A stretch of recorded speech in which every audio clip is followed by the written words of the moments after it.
Smart at Work vous est présenté par Manutan.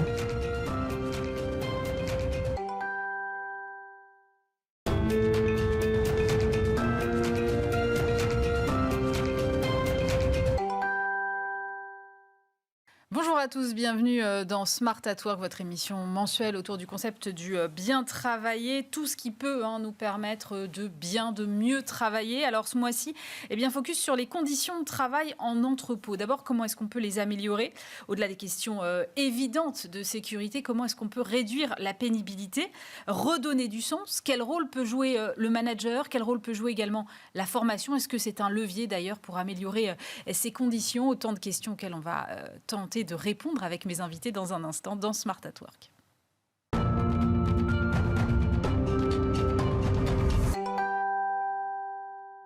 Et pour commencer cette émission, j'ai le plaisir de recevoir Pénélope Legault. Bonjour. Bonjour. Vous êtes directrice développement durable et QHSE du groupe FM Logistique. Alors pour ceux qui ne connaîtraient pas, peut-être qu'il faut resituer ce que fait FM Logistique déjà pour commencer. FM Logistique, donc c'est une entreprise familiale dans le domaine de la logistique où on fait à la fois des activités d'entreposage, manutention, aussi du transport et les services associés, et enfin du conditionnement à façon, donc de l'emballage, je dirais, tertiaire ou final de certains produits. Vous avez travaillé avec le groupe Rocher sur un guide des bonnes pratiques pour réduire la pénibilité des entrepôts. C'était pour le compte de France Supply Chain. Moi, j'aimerais comprendre comment s'est fait ce travail, déjà, comment vous avez travaillé là-dessus. Effectivement, on a travaillé dans le cadre d'un groupe de travail de France Supply Chain sur le sujet de l'ergonomie, notamment en entrepôt. On est venu, très en collaboration avec le groupe Rocher, interroger une trentaine d'autres entreprises qui sont différents acteurs. Ça peut être des logisticiens ou, comme le groupe Rocher, des entreprises qui sont des industriels, voire des distributeurs qui ont quand même des activités logistiques parmi leurs collaborateurs. Et donc, à la fois pour venir identifier leurs problématiques, mais aussi les bonnes pratiques et les rassembler dans un guide qui, aujourd'hui, présente 130 solutions pour traiter à peu près les 13 principales conditions, je dirais, de travail qui peuvent engendrer de la pénibilité en entrepôt. Oui, c'est 13 situations à risque qui ont été identifiées dans ce guide. Est-ce que vous pouvez nous en citer une ou deux, peut-être, pour qu'on se rende compte? Je pense que la situation la plus commune, en tout cas celle qui parlera le plus d'entreprises, c'est ce qu'on appelle le picking ou la préparation de commandes, où on a finalement des opérateurs qui vont être amenés toute la journée à porter des colis. Alors ça peut être un colis qui est pas si lourd une fois qu'on le porte pendant 30 secondes, mais quand c'est toute la journée qu'on porte et qu'on se déplace avec la torsion, par exemple, du buste, bassin, du buste, c'est ce qui peut engendrer sur la durée des douleurs. On a aussi, par exemple, pour les préparateurs qui travaillent, qui sont des caristes, qui travaillent sur des engins qui élèvent finalement les produits dans les racks, des douleurs qui peuvent être dans la nuque, parce que l'obligation finalement de lever pour voir ce que l'on fait toute la journée. Donc c'est pareil, rester comme ça 30 secondes, c'est vraiment différent de faire ça pendant plusieurs heures par jour. Et alors, moi, j'ai lu un chiffre en préparant cette émission qui m'a totalement effarée. Plus de 860 000 journées de travail sont perdues chaque année dans le secteur du transport et de la logistique. C'est un chiffre de l'assurance maladie. Ça a un coût de 73 millions d'euros annuels pour les entreprises, ces troubles musculo-squelettiques. Donc, effectivement, il est important de s'en emparer. Vous dites qu'il y a 130 solutions identifiées aujourd'hui dans ce guide. C'est-à-dire que quand même, il y a des choses qu'on peut faire. Il y a beaucoup de choses qu'on peut faire. Il y a énormément de choses qu'on peut faire et on fait d'ailleurs 3 focus que je trouve très important d'évoquer. C'est-à-dire qu'on pense souvent, quand on parle de solutions, à des nouvelles technologies qui auraient un coût très important ou qui demanderaient beaucoup de R&D. Et là, dans le guide, bien sûr, on présente ce genre de technologie, mais on revient aussi sur l'essentiel, l'organisation du travail. Par exemple, déjà, travailler à la polyvalence des postes, c'est certainement l'action qui a le plus d'impact positif, ou en tout cas qui réduit le plus la pénibilité. Parce que ça permet d'éviter la répétition. Exactement. On évite, par exemple, de devoir faire ce geste toute une journée et de créer des tensions dans les articulations. Donc la polyvalence, c'est déjà quelque chose qui est à la portée, je dirais, de toute entreprise et qui est essentiel. Et ensuite, on a aussi tout ce qui est préparation à la journée de travail, préparation à l'effort, l'éveil musculaire, commencer un poste avec, finalement, on se redresse, on fait quelques mouvements et donc on prépare son corps au sport ou en tout cas à la charge qu'il va devoir mettre en œuvre pendant toute la journée. Donc ça, c'est des choses qui sont assez simples à mettre en place et qui peuvent être faites dès demain par n'importe quelle entreprise. Et vous avez eu des retours des entreprises sur ce guide ? Il a été très bien reçu, notamment parce qu'il est très, je dirais, pratico-pratique, très simple. Justement, on identifie les problématiques, on donne des exemples de solutions qui peuvent être à la fois, comme je vous disais, organisationnelles et à la fois des technologies où on en fait un éventail qui est peut-être pas exhaustif, mais en tout cas qui est assez large, d'ergosquelettes par exemple qui peuvent être au niveau de la nuque, au niveau du buste et des technologies qui sont plus ou moins avancées et qui permettent parfois d'aller encore plus loin. Aujourd'hui, on a de l'intelligence artificielle, par exemple, qui nous permet de venir mesurer de manière très précise la pénibilité de certains gestes. Et donc, dès qu'on arrive à mesurer, on arrive aussi à réduire ces impacts. Merci beaucoup, Pénélope Légaud. Vous restez avec nous. On va poursuivre cette discussion dans un instant avec 2 autres invités.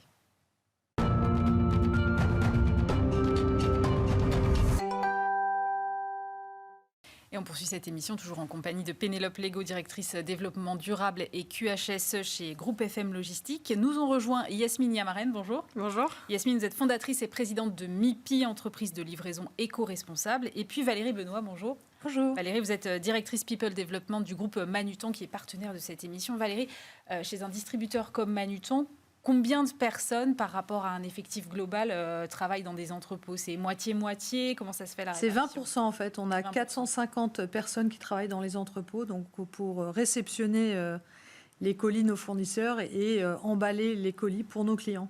Donc c'est un grosse proportion de nos collaborateurs. Ouais. Et chez MIPI, combien de personnes travaillent et combien dans des entrepôts ou chez des entrepôts de clients par exemple ? Aujourd'hui, on est à plus de 200 collaborateurs et on a 10% de notre staff qui est dans nos dépôts. Et chez aussi nos collaborateurs quand il y a vraiment besoin d'intervenir avant le transport. Donc chez des clients, partenaires Oui, exactement. Ok. Quand on parle d'amélioration des conditions de travail dans les entrepôts, Valérie, qu'est-ce que vous regardez exactement ? Alors c'est assez large en fait et le mieux c'est de demander aux collaborateurs. Ouais. Donc en fait depuis 1 an on a mis en place un projet pour mieux les accompagner et on leur a demandé en fait qu'est-ce qui ferait que votre vie dans l'entrepôt et votre vie professionnelle serait meilleure. Et donc il y a des sujets assez variés qui sont remontés, l'organisation du travail, l'organisation de l'environnement de travail, l'ergonomie des postes, etc. Les compétences de leurs managers aussi. Et puis après tout ce qui est plus esprit d'équipe, convivialité et puis reconnaissance au final. Donc ils ont balayé un peu tous ces sujets-là. Yasmine, même chose, vous regardez quoi quand vous parlez d'améliorer les conditions des collaborateurs dans des entrepôts ? En fait, ce qui peut paraître comme une faiblesse chez nous, c'est notre jeunesse. On est passé en 3 ans de 0 à 200 collaborateurs. En fait, pour moi, c'est une vraie force. Parce qu'en fait, il y a un vrai mariage entre des gens qui ont des compétences liées au métier du transport et de la logistique et aussi une naïveté avec laquelle on aborde le sujet, où on se dit qu'est-ce qu'on aimerait ? Si on oublie ce qui existe, qu'est-ce qu'on aimerait ? Pour nous, c'est quoi l'idéal dans l'accompagnement ? Et en fait, on efface un peu ce qui peut se faire ailleurs, qui peut être très bien parce qu'on finit par le regarder, mais on part d'une page blanche et on dessine la qualification, la formation, l'accompagnement, le cadre de travail. C'est pas original, mais je pense que c'est plutôt l'approche qui est plutôt bienveillante, qui fait que des fois, on tombe sur des résultats qui peut ne pas forcément y avoir ailleurs et où les collaborateurs sont vraiment heureux. Pénélope, c'est intéressant ce que dit Yasmine, c'est-à-dire parfois à partir d'une page blanche, c'est plus simple que de transformer tout un gros groupe. Alors, c'est vrai que quand on parle de 30 000 collaborateurs à transformer, parfois la tâche peut sembler énorme. Mais finalement, je pense qu'on a à peu près les mêmes leviers. Il faut être vraiment dans l'écoute des collaborateurs. Nous, au-delà des mesures, je dirais, avec des vrais programmes standards, on a aussi, par exemple, le café collaborateur où les patrons de site viennent passer un temps avec les collaborateurs terrain qui est vraiment essentiel pour arriver à identifier des problématiques, des attentes, des difficultés. Donc, c'est vraiment aussi des choses, les mêmes leviers. Et c'est aussi pareil, arriver à sortir du cadre en se disant, bon, on a fait ça depuis 20, 30, enfin même plus de 50 ans chez FM. Qu'est-ce qu'on a envie de changer ? Et ce qui est très important pour nous, c'est à la fois, et c'est la dimension familiale, revenir à l'ADN d'une entreprise qui fait attention à l'homme et à l'humain et à ses valeurs, de se dire, c'est quand même, on est un tas de personnes et on fait attention à ces personnes et c'est vraiment la priorité de nos managers, de nos dirigeants et ça se sent finalement dans les conditions de travail. Et aussi d'avoir une approche très globale où on vient bien sûr s'assurer d'éviter de se faire mal, je dirais, de la sécurité physique, mais aussi tous les besoins physiologiques, psychologiques, l'organisation du travail, les risques psychosociaux et tout ce qu'on peut faire, je dirais, dans le quotidien pour leur faciliter la vie. Valérie, vous parliez de convivialité. C'est un enjeu particulier dans les entrepôts. Alors, il y a toujours ces 20% des effectifs, c'est important, mais c'est une vie qui est quand même très différente de celle de bureau. Donc, il y a toujours une perception d'être un peu à part, d'être un peu différent, etc. Pas de télétravail non plus, j'imagine. Et pas de télétravail. Donc, alors ça, c'est pas quelque chose qui est très remonté, parce que je pense que c'est acquis. Ils savent que quand ils sont dans ce sujet-là, dans ce métier-là, c'est pas possible. Mais notre approche, c'est très proche de ce que Pénélope disait. C'est vraiment dire, en fait, l'intérêt, c'est la satisfaction collaborateur au final. Après, il peut y avoir des moyens, des modalités différentes, que je sois au bureau, que je sois en entrepôt. Et du coup, en entrepôt, c'est vrai qu'on est sur des fonctions plus postées où chacun est sur son chariot en train de faire ses colis, peut-être un peu séparés, et moins de liberté dans les échanges. Ils ont leur temps de pause, etc. Et du coup, la convivialité, je pense, prend un reflet un peu différent parce qu'ils veulent des temps en fait, dédiés à la convivialité. Donc, ils ont organisé des matchs de foot, de baby-foot, etc. pour passer du temps ensemble. Et même en compétition avec les bureaux. Donc c'était plutôt amusant, quoi. C'est difficile de créer un collectif quand on est effectivement sur des postes un peu éclatés comme ça, Yasmine? Je compare souvent ça à un mariage, et ça fait rire. Je dis souvent que ce qui fait un mariage qui réussit pas, c'est des détails comme le petit déjeuner au lit.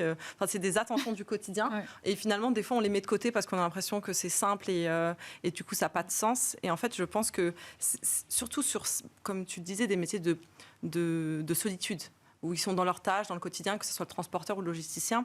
C'est pas comme des métiers de bureau où on en pay space, on est en collectivité toute la journée. Donc, ces moments d'échange sont vraiment précieux. Il ne faut pas les banaliser. C'est comme pour un mariage qui dure, une entreprise qui dure et dans des bonnes conditions. C'est les attentions du quotidien. Et souvent, vraiment, moi, je vois des entreprises, quand on en parle, ils me disent, mais c'est rien, mais c'est bateau. Non, c'est essentiel. On a tendance à trop le banaliser, ça, selon vous, Pénélope? J'aime beaucoup l'image que je connaissais pas, mais ça reprendrait. Non, je suis d'accord. Et puis, c'est pas facile, finalement, parce qu'on peut prendre les choses pour acquises. Surtout, on parlait de télétravail. Il y a une période Covid qui a quand même été difficile pour beaucoup d'entreprises. Le retour physique au travail avec des modes peut-être plus digitalisés. On a pris de la distance, on a porté des masques, on a demandé de s'éloigner. Donc, je pense que le retour, il est plus que jamais nécessaire à cette convivialité. Et je vois que ça peut prendre beaucoup de formes. Chez FM, par exemple, on a une fondation et on incite aussi beaucoup nos collaborateurs à s'impliquer dans la vie associative et solidaire des villes ou des territoires où ils sont implantés. Et c'est une satisfaction qui finalement génère des émotions de groupe et d'équipe qui sont géniales après dans le quotidien, d'aller travailler pour aider une association, je sais pas, repeindre un local ou même participer à une compétition sportive. C'est des énergies géniales. J'entends qu'il faut vraiment passer par des choses assez simples et l'un des leviers qui est remonté d'ailleurs dans ce que vous disiez tout à l'heure, c'est le management. Le manager, il a un vrai rôle à jouer. On peut commencer par là, par peut-être mieux former les managers à accompagner ces effectifs-là qui ont des missions qui sont effectivement particulières, avec des dangers particuliers. Alors du coup, oui, ça c'est quelque chose qui est remonté et c'est assez amusant parce que les managers, forcément, ils avaient un peu leurs idées sur les points qui allaient remonter, mais le jeu, c'était vraiment d'écouter les collaborateurs et que ce soit eux qui choisissent. Donc certains ont dit, nous, on aimerait bien que nos managers nous donnent un peu plus de vision, d'explication, communiquent mieux, nous parlent mieux parfois. Enfin, c'est des milieux qui peuvent être un peu durs. Et du coup, on a mis en place des programmes d'accompagnement, de formation au feedback, au débrief, etc. pour les chefs d'équipe, les managers, pour qu'ils puissent bien expliquer aussi et redonner aussi la perspective au métier, la vision de l'entreprise. Pourquoi Manutan est là globalement et pas que l'entrepôt, pourquoi Manutan est là. Les entrepôts, ils sont quand même très près de nos clients puisqu'ils préparent les colis que le client va recevoir, qui est finalement la dernière chaîne de la relation client. Donc du coup, de réexpliquer tout ça aussi a donné un sens à ce qu'ils faisaient tous les jours, qui parfois est peut-être moins évident qu'on se lève le matin et qu'on rentre dans un entrepôt pour faire des colis. Donc ça, c'est important et ça passe beaucoup par la chaîne managériale, c'est sûr. Ouais. Comment on redonne du sens à ces métiers, Yasmine ? J'adore cette question. Non, mais vraiment parce que, en fait, la genèse de l'entreprise, moi, c'était vraiment une vision de consommatrice où j'étais déçue de la qualité du service, de la livraison. Je me suis dit, non, mais j'ai envie de voir les choses différemment.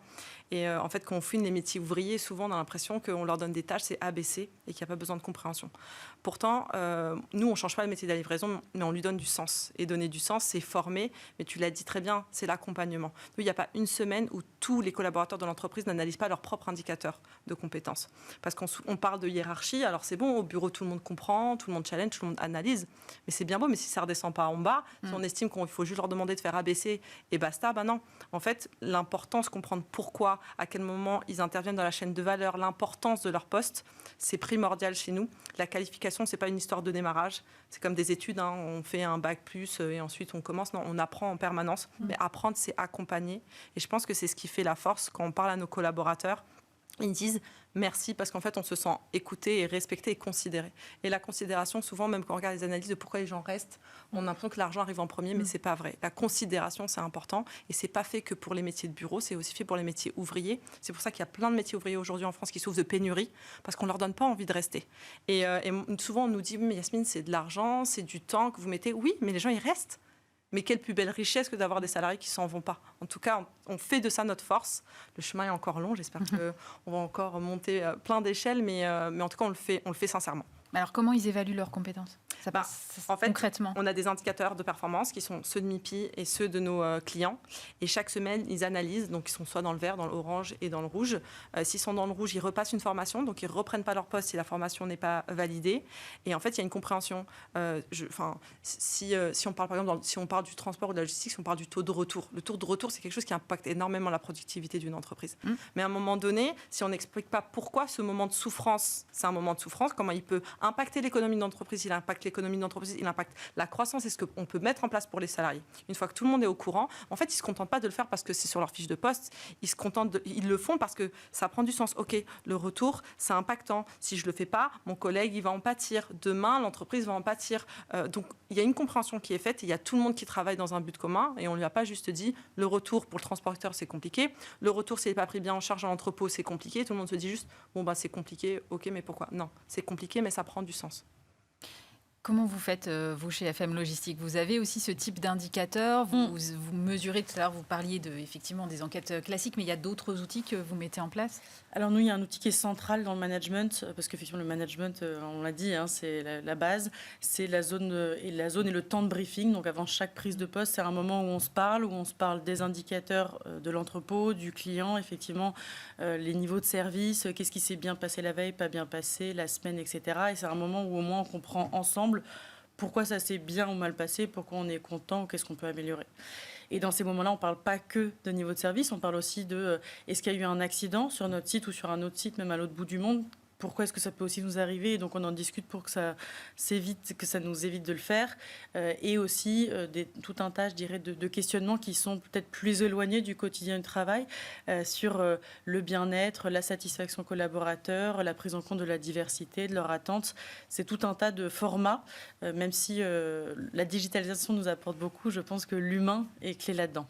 Il y a un double objectif, c'est-à-dire il faut effectivement dire ce qui ne va pas, mais en même temps que ce ne soit pas un facteur uniquement de pressurisation des équipes et de compenser aussi par OK, pourquoi ça ne va pas et pourquoi est-ce que finalement il faut que ça s'améliore dans l'intérêt de tout le monde, si je comprends bien. Exactement, c'est l'essentiel, c'est-à-dire qu'il faut parler des indicateurs qui ne vont pas, d'une situation dangereuse par exemple qui aurait été repérée, mais c'est uniquement dans le but d'expliquer pourquoi on fait un plan d'action. C'est aussi redonner du sens, il faut donner du sens au travail, mais aussi donner du sens aux actions de l'entreprise. Si on n'implique pas les collaborateurs dans la recherche des difficultés et des solutions, ils peuvent même se poser la question de pourquoi la ligne change, pourquoi on me demande de changer mes horaires.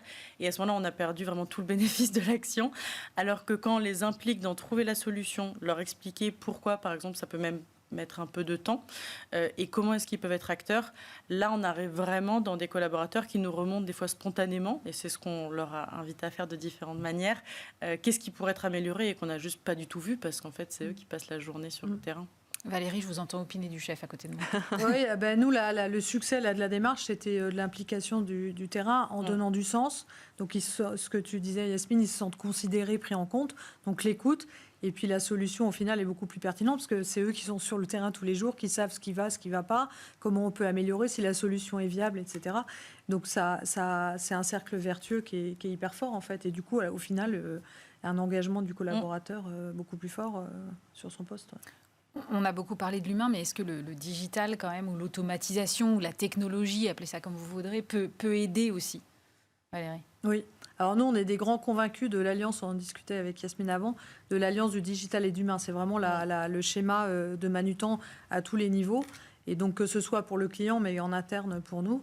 Et en technique, en outils, en machines, il y a quand même des évolutions. Donc on essaie d'intégrer au fur et à mesure les évolutions. On a un nouvel entrepôt qui a été mis en place avec les produits qui viennent aux logisticiens. Ce n'est pas le logisticien qui marche dans tous les rayons pour aller récupérer les produits, donc c'est beaucoup moins fatigant. Avec des outils, des élévateurs, des tables avec des niveaux suivant la taille du collaborateur ou le poids des colis. Enfin, on essaie d'intégrer au maximum les choses qui font que la journée de travail est moins pénible. On fait des échauffements aussi le matin sur la base du volontariat, mais pour que le corps aussi se prépare à une journée un peu active pour eux. Et on pourrait en faire dans les bureaux, je pense aussi. Mais voilà, donc d'essayer d'intégrer la vie complète pour que le collaborateur se sente mieux, quoi. Yasmine, alors sur cette question du digital. Pour moi, ce qui est important, il faut que le digital soit au service de l'homme et pas l'inverse. Souvent, les gens minimisent l'importance de l'innovation sociale et il ne faut pas que ça soit juste la machine et la digitalisation et on oublie l'homme. Nous, pourquoi c'est hyper important pour nous? On est en train de digitaliser tous nos process, c'est parce que la digitalisation permet d'optimiser du temps. Et le temps, c'est quand même hyper important. C'est-à-dire que nous, le temps que nos managers vont prendre à faire un retour chaque semaine, de retour sur ce qui s'est passé, les indicateurs de performance, on a envie que ça soit quelque chose qui soit naturellement dans le process, que nos logisticiens et nos livreurs puissent avoir accès à leur data seuls. Donc cette capacité de prendre du temps seul pour ça fait que le manager va prendre du temps beaucoup plus pour comment on peut faire pour améliorer, comment on peut faire pour optimiser. Donc pour nous, c'est une façon vraiment d'optimiser le temps. Et l'objectif, c'est que ça ne soit pas juste, on se contente d'écouter la machine. Non, c'est l'homme quand même qui est là pour améliorer les choses. Donc c'est hyper important, mais il faut que ça reste à sa place pour moi. Après, c'est ma vision. On n'a pas tous la même, mais pour moi, l'homme avant tout. Pénélope, du coup, le mix digital-humain, où est-ce qu'on met la frontière, la limite ? Je rejoins tout à fait l'idée de se dire le digital, quand ça permet de servir, d'accompagner, de soutenir ou de renforcer l'humain. L'exemple qui est maintenant assez répandu, mais qui a un moment été une grande innovation des ergosquelettes, c'est exactement ça. C'est de se dire, on n'a pas dit qu'on enlevait l'humain et qu'on mettait un robot. On a dit qu'on mettait un semi-robot qui aidait l'humain et qui lui aide à faire certains gestes. Et c'est vraiment l'image. On parlait même, au-delà de ces technologies, je dirais, physiques, de la digitalisation. On parlait tout à l'heure de ces postes très éclatés. C'est vrai que en particulier chez FM Logistique, c'est quand même des sites qui font 60, 80, 120 000 m². Donc, parfois, on se sent peut-être un petit peu seul dans tout cet espace. Et si on veut apporter aussi un moyen aux collaborateurs de s'impliquer, d'en remonter ce qui va pas, vraiment s'impliquer dans la discussion, le digital, finalement, d'avoir une application qui permet de dire aux collaborateurs c'est bizarre, la référence n'est pas au bon endroit, ou alors j'ai vu quelque chose qui était dangereux, attention à quelque chose qui fuit.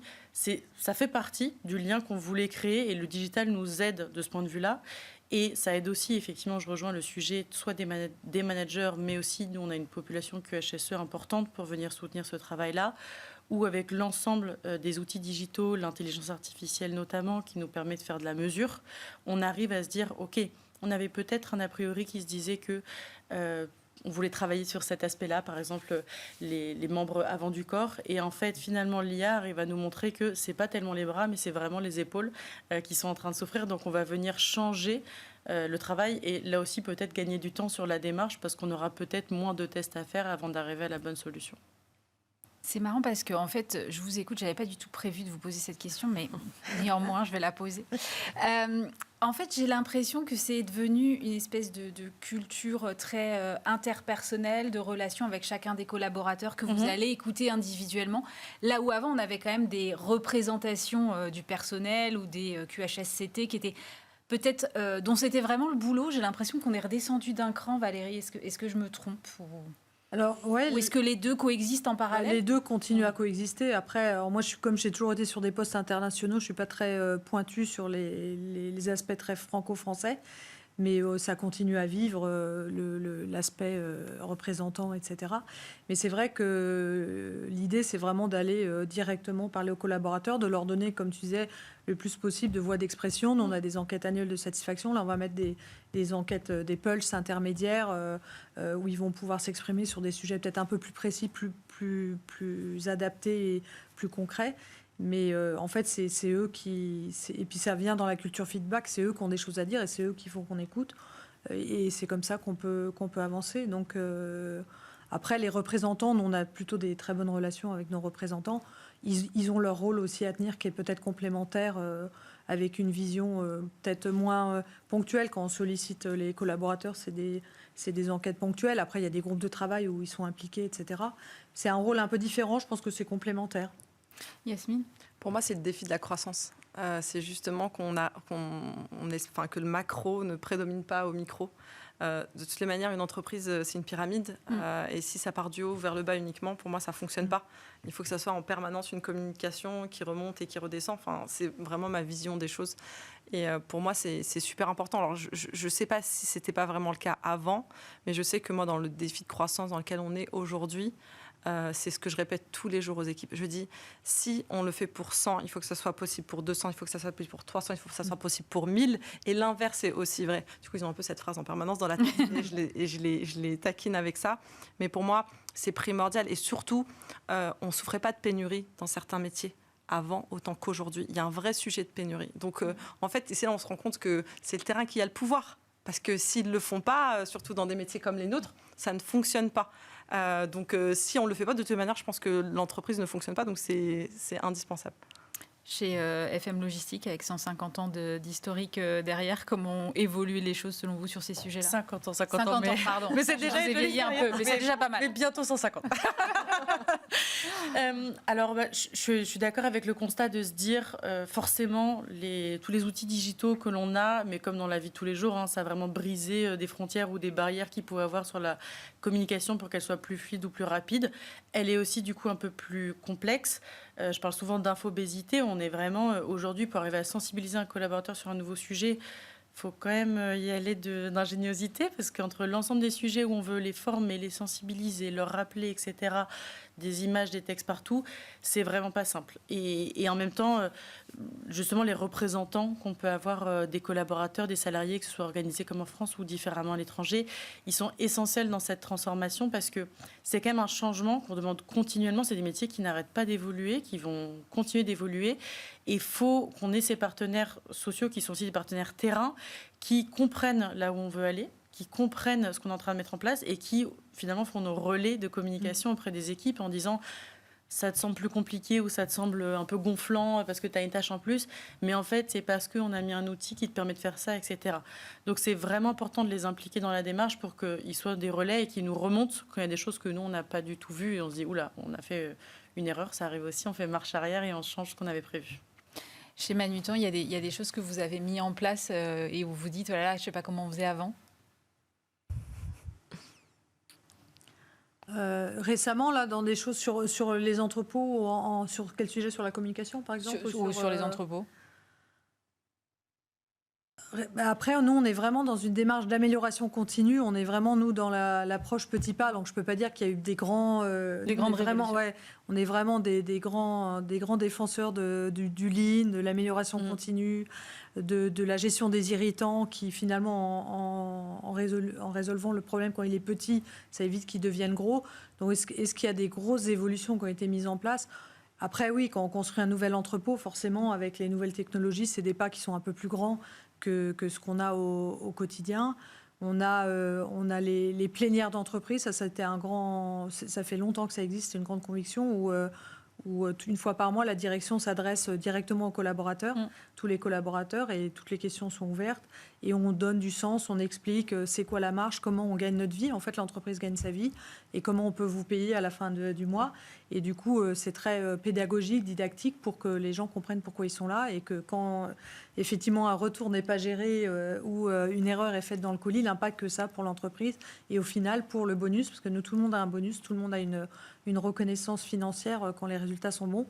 Donc ça, c'est vraiment quelque chose de très, très emblématique chez nous et qui est très, très apprécié, notamment de tous ces postes très opérationnels, quoi.